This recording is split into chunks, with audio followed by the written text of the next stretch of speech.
A few years ago, I did a review on the new generation Acura TLX, and I was a bit disappointed by it. I was expecting the driving dynamics of the German rivals, but at a significant price savings. Instead, I found the driving dynamics to be a bit boring, but it was a comfortable daily commuter. So now that the Acura TLX has a bunch of Type-S badges and a more powerful engine, does that make it more exciting? Let's go for a drive and find out.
So under the hood of this Acura TLX Type-S, the engineers managed to squeeze a V6 in there.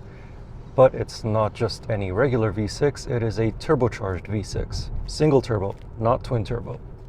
It produces 355 horsepower and 354 pound-feet of torque.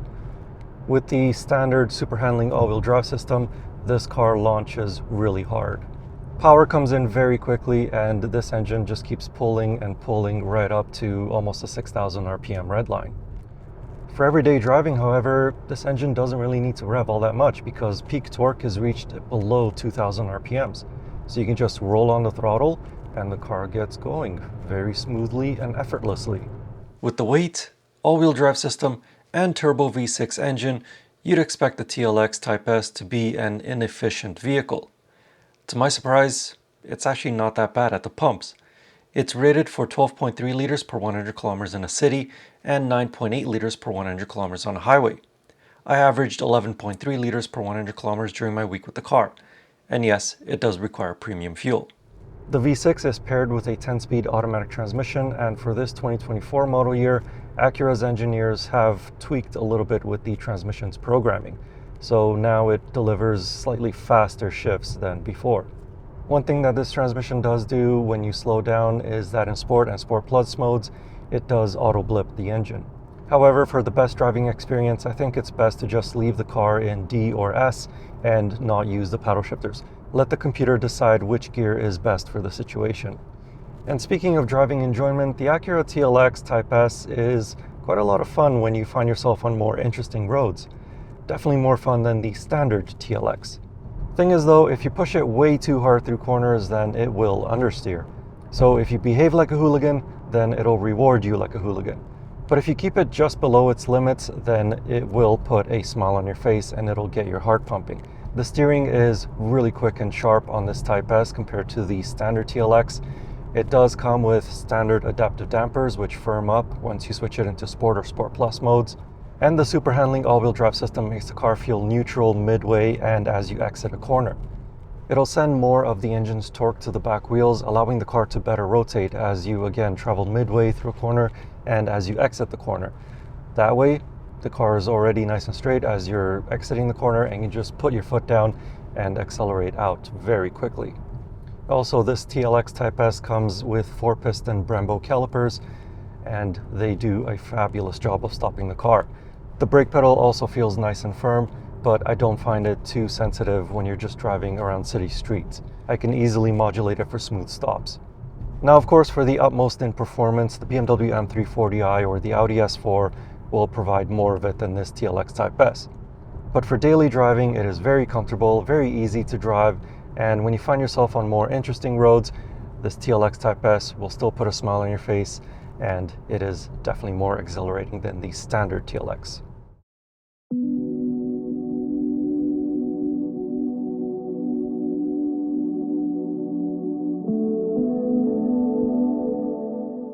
For what this car is, the ride quality is really good. As I mentioned, it does come equipped with adaptive dampers which change firmness depending on the drive mode. In comfort and normal modes, I found the ride to be compliant over most road surfaces. It is still stiffer than the standard TLX, but I would not call it uncomfortable. The ride stiffness is more noticeable in sport mode, with potholes and road imperfections becoming much more evident. You'll want to play a little bit of Minesweeper if you wish to remain in this drive mode on city streets. Apart from the good sounding V6 engine, the cabin does let some tire noise intrude into it. This vehicle was still equipped with snow tires, which are generally louder than all-season tires. The road noise is not deafening on highways, but I did notice myself having to raise the radio volume by a couple of notches. Otherwise, there were no squeaks or rattles in the cabin. It felt solid. The interior of the 2024 TLX Type-S remains pretty much the same as the last year's model, apart from the infotainment screen, which now apparently is bigger, although it's hard to tell, but it does measure 12.3 inches diagonally. However, this is still the infotainment system that nobody likes, or very few people like, that is, because you have to control it by the touchpad that's on the center console, and it doesn't have a touchscreen. Now, this infotainment system was designed to work with this touchpad because wherever you put your finger on the touchpad, that position correlates on the infotainment screen. So for example, if you put your finger on the top right corner of the touchpad, then the top right item of the infotainment system gets selected. Over time, you will get used to this infotainment system. However, the big problem comes when you try to use CarPlay or Android Auto, which are wireless, by the way, in this car. Because this touchpad reverts to being a more traditional touchpad, so you have to keep swiping to highlight the exact item that you want, and it does get a bit frustrating having to constantly swipe. Those apps were designed to work with a touchscreen, not a touchpad. But apart from that, I find this interior to be really nice. I do like the use of physical buttons for the climate, as well as the heated and ventilated seats, and the big drive mode button that's right in the center. I also love this contoured steering wheel because it fits my hands perfectly. These seats are also fabulous. I haven't had any issues with back pain or numb buttocks, and they also do a great job of keeping you in when you're driving on twisting and winding roads. There's a strip of suede down the center to prevent you from sliding around on the leather portion of the seat, and the bolsters do a great job of keeping you in on twisting and winding back roads, but without actually digging into your back. In terms of space up here in the front, plenty of legroom, plenty of headroom, although keep in mind that this seat is in its lowest position, so that's why it appears there's so much headroom for my 6'4" height. The materials are great, apart from this gloss black that's on the middle portion of the center console, but otherwise there's some nice stitching on the leather, there's perforated leather on the steering wheel, and again, suede or Alcantara down the center. I'm not sure exactly what type it is, but either way, it feels great. And I do like this interior. Now, let's go check out the back seats. So the back seats of the Acura TLX Type-S are, as you can see, not as commodious as the front ones, particularly behind my tall 6'4" driving position. Now, even more average size adults, I think, will probably still struggle a little bit. And the worst part is that the back of the front seats is made out of hard plastic, so your knees will dig into it if you don't keep them to the side.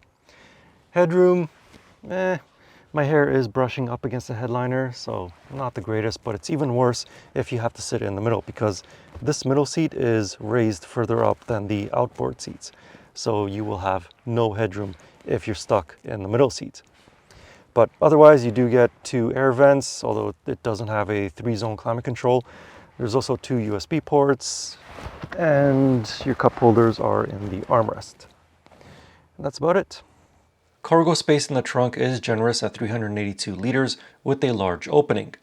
You can fold the backrest 60/40 for more cargo volume, but the Type-S has chassis braces that inhibit some of the pass-through space.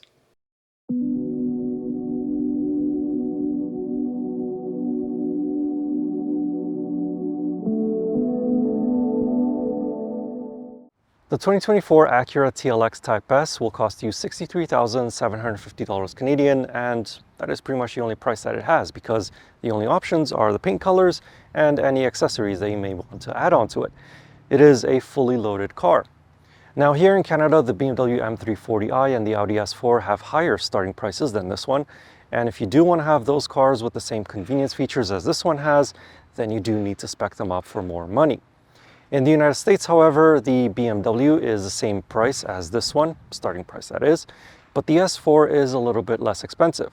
However, again, if you want to spec them up with the same features as this TLX Type-S, it will cost more.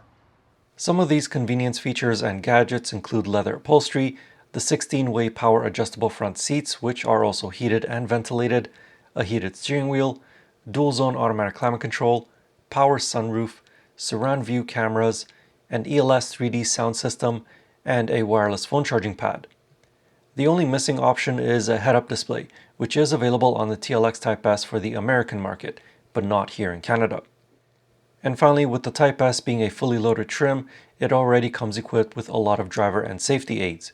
From automatic emergency braking, to lane keep assist, to blind spot sensors, to the dynamic radar cruise control.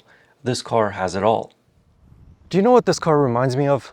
It reminds me of the Lexus IS 500. Just like how the IS is not as fast as the BMW M3, this one is not as fast as the BMW M340i or Audi S4, which I think is okay considering the big price difference between this and those other cars. Plus, for daily commuting and city streets, this is very comfortable, and if you do find yourself on more interesting roads, it'll definitely get your heart pumping. Just don't push it to its limits, or beyond them.